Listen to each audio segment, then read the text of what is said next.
assisted. So what will the duo be? Xayah Rakan would have for sure been Damwon Gaming's go-to in the first round. Remember, they were 4-0 on Xayah Rakan as a duo, but the Rakan buffs are not in until patch 9.5. So it's going to be Thresh and Xayah to find the most flexible duo and to lift off through the Nocturne and LeBlanc dive. Now answering question is on to Sandbox. Ghost just took down an Ezreal. Will they be locking it in? The answer is yes. Fourth Ezreal game, 2-1 on the season so far.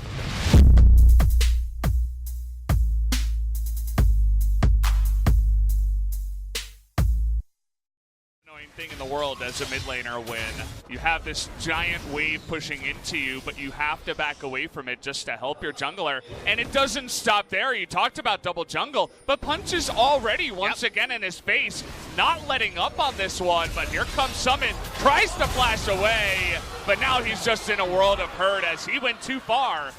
Level 11, so maybe a little bit lower on the lane abusing. But Onfig actually looking to stop the dragon stacking here. They've got control bot side of the map. It's just kind of slipped away from the fingers of Damwon Gaming. Onfig got the Drake down below 1,000.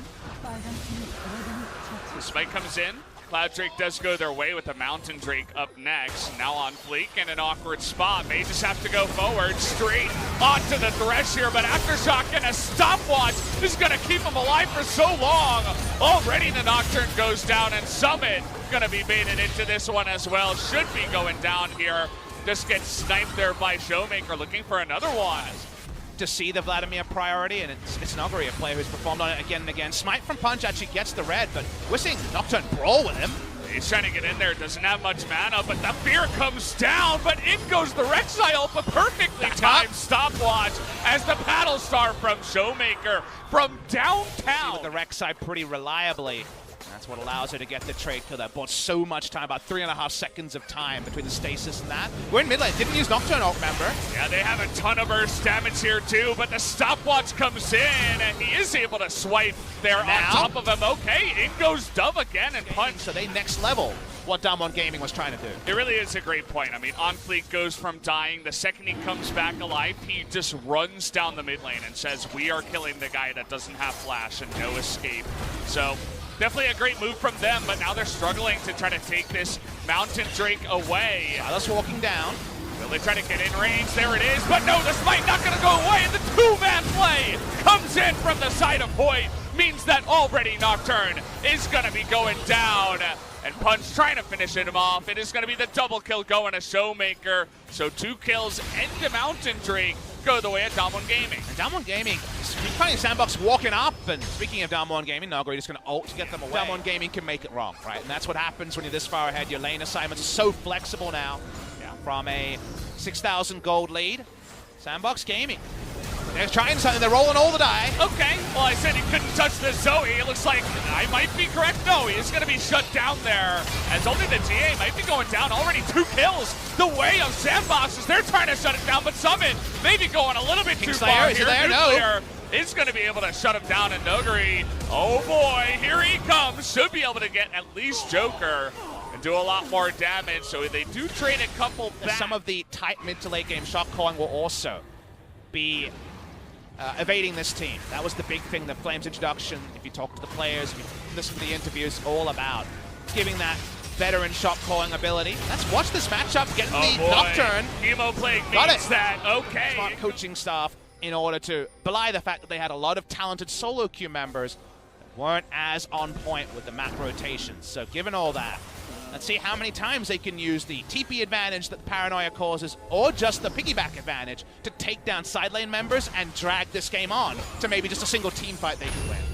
Mountain Drake, a huge objective here. Unbreakable, gonna have to be used already by Joker, but level 16 for both Nuguri and Dove. Pretty big in terms of both of those champions. We'll see if Sandbox even want to contest here, as the Ezreal ultimate does come through. Backs Damwon Gaming off quite a bit here as In goes on fleek. No unique vision. There's a control ward vision on Damwon Gaming's forward ward above this spot and matching control wards on the right. So let's see if it's an honest 5v5 or maybe even a steal. Okay, can they get in there? Here comes the Rek'Sai. It's going to reset, and in goes on Fleek. He gets it this time. The Hemoplague is good by Nuguri. Look at all that damage into the backline, but Punch getting low, and Summit looks like maybe he bit off a little bit too much.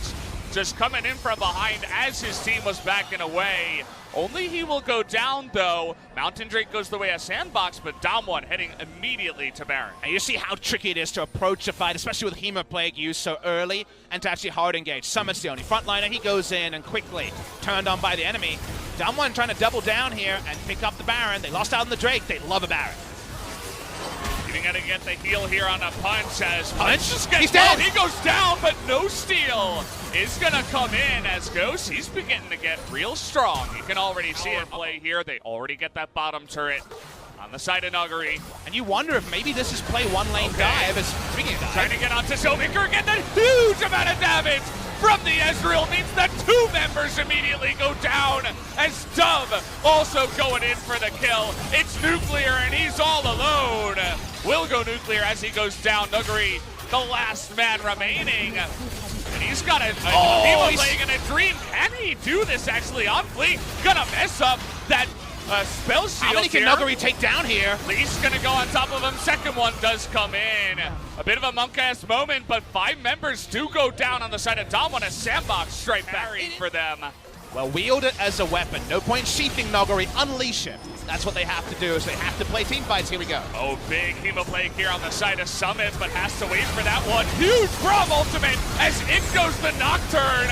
But nice damage out of Nuguri. He's still alive. He's going to get a couple of kills here to the side of Damwon Gaming as even Summit is going to go down.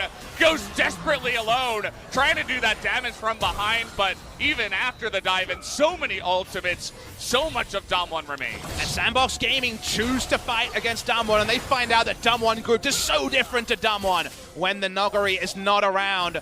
Nuguri able to live through this. They can kite back, but they're not kiting back to friendly area just yet. Point doesn't feel strong enough to chase, and there should be some piggyback escapes, only at the cost of a further Mountain Drake to Damwon Gaming. Forcing fights straight into a level 18 Vlad that is this fed. Follow Nuguri is what Damwon Gaming need to do, because if they lose another fight in this series because Nuguri's not with them, that's on them.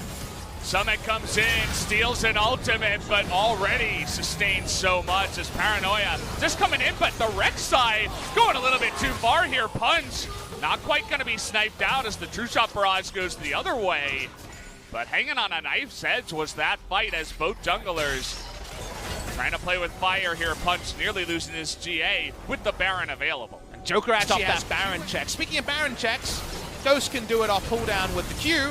They know things are bad, and things are so fast. It's double Mountain, and don't care how much damage the LeBlanc does. You're not going to be able to out those Gorilla pictures, man. Make my day every time.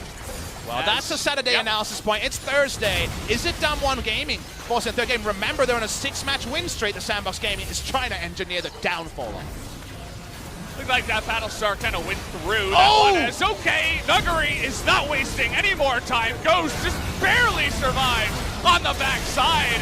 In goes the Nocturne, but immediately blows up. Down goes Vlad, though. Okay, we do take that Vladimir away. Does that mean that Sandbox have a way to get back into this one? Well, the Silas is going to go down, as does Nocturne, and the dominoes will fall. There are going to be other threats in the lineup here from the side of Damwon, namely Showmaker and Nuclear at this point in time. And now it's only up to Ghost and Joker to try to stop them. Guerrilla warfare is not going to be enough to stop the winning army here. Showmaker piles on the damage, so does Nuclear, and Damwon Gaming will force game number 3. 41 minutes, they are able to do it this time around. We'll be going to a game 3 as